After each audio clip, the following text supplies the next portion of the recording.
As we lock ourselves in for the upcoming cold months, we're also locking in excess moisture. I'm Danny Lipford with tips for today's homeowner. Stay tuned and we'll examine 3 steps to proper ventilation right after this.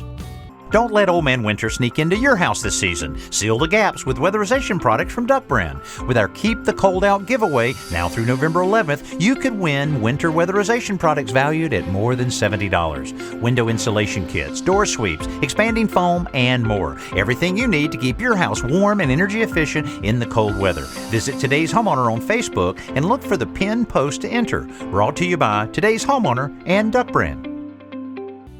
Did you know that an awful lot of moisture can be trapped in your home?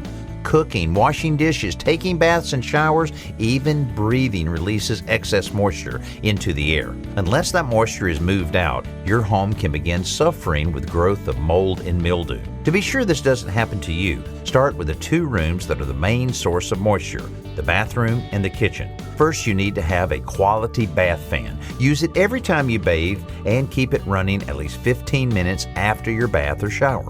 When cooking, always use the range hood, and both the range hood and bath fan should be vented all the way to the outside.